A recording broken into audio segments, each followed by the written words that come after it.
Alors Isabelle, déjà boire du café, est-ce qu'il y a un impact sur la peau et quel est cet impact?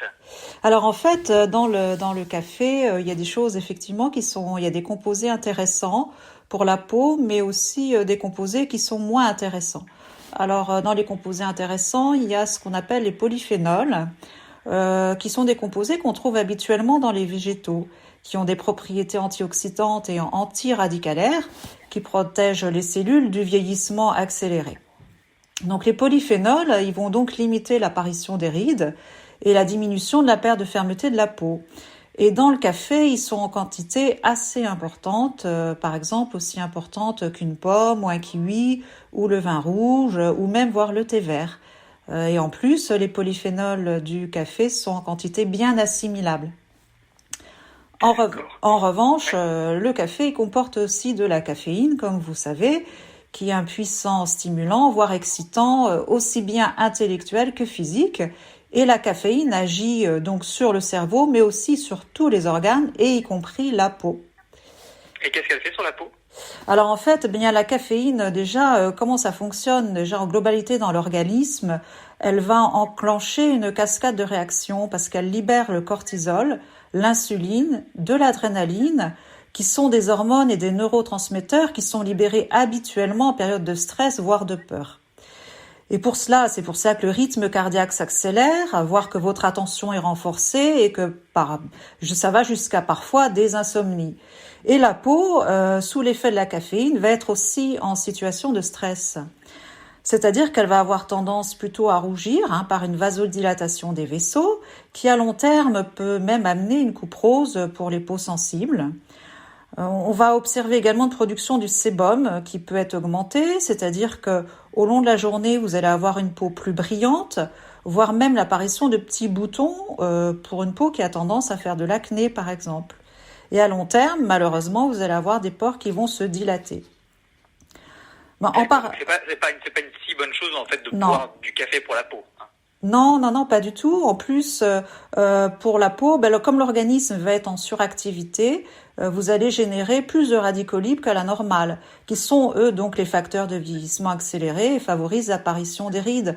Alors, tous les bienfaits des polyphénols qui sont présents dans le café, ils vont être anéantis, en fait, par les effets du cortisol et de l'insuline.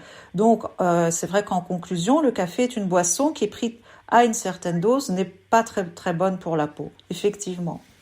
Et si j'ai une trop grosse dose, qu'est-ce qui se passe?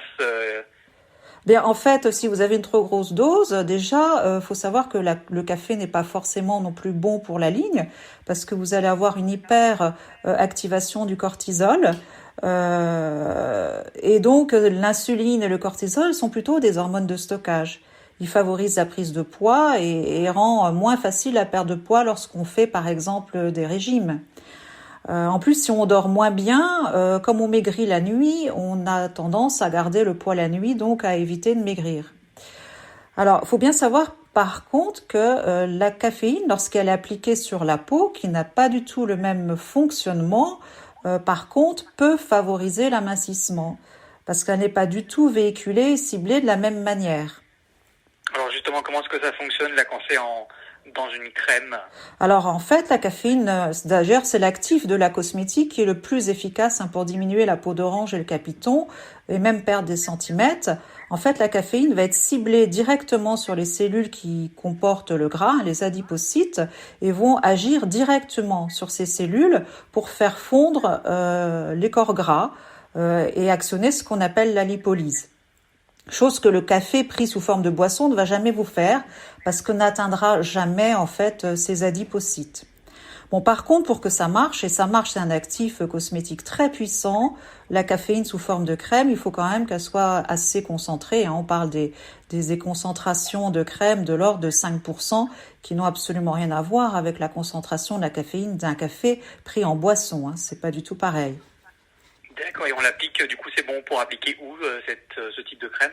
Puis après, vous pouvez l'appliquer sur tous les endroits où vous voulez faire mincir, sur les cuisses, sur le ventre, sur les bras. Il faut bien sûr faire au moins un massage par jour avec ce type de crème. Choisir des crèmes qui comportent de l'alcool, parce qu'en fait, l'alcool va favoriser la pénétration de la caféine au sein des adipocytes. Donc ça, c'est assez important.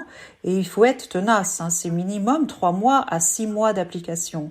Moi, je dis toujours qu'il faut profiter de l'hiver pour se faire beau ou belle pour l'été. Donc, vous avez 3 à 6 mois pour vous appliquer de la crème à base de caféine et voir de bons résultats. Et est-ce que ça fonctionne si dans ma crème de jour classique, je rajoute un peu de poudre de café dedans? Alors, c'est pas si facile que ça, hein, parce que déjà, la caféine, c'est un actif, c'est une poudre blanche qui n'est pas facilement soluble. Déjà, il faut la trouver. Ce n'est pas soluble forcément dans une crème classique, il faut plutôt de l'alcool. Et si vous utilisez par exemple du marc du café, hein, ce qui est un petit peu à la mode en ce moment dans la cosmétique naturelle, on dit de prendre du marc de café, de faire des gommages, de se mettre sur la peau. La concentration à caféine ne sera jamais suffisante pour favoriser la perte de poids. D'accord. Et quand je reviens sur le café à boire, s'il est décaféiné, là, est-ce qu'on a que du bon?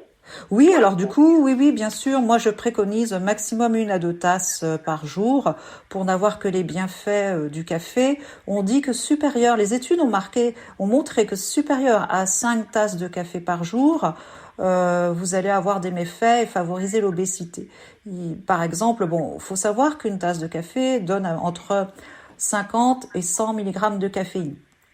Donc, passer 2-3 tasses, vous commencez quand même à avoir des dosages de caféine qui peuvent avoir des actions assez néfastes pour la peau notamment. Mais par contre, si vous voulez boire plus de café, prenez du déca. Alors, le déca n'est pas complètement dépourvu de caféine. Il en reste un petit peu, mais beaucoup moins qu'un café normal. On dit qu'un déca comporte à peu près 5 mg de caféine. Donc, vous voyez, ça fait presque 20 fois moins qu'un vrai café. Donc le déca, oui, c'est une boisson qui peut rester bien sûr très agréable et pour profiter des polyphénols du café.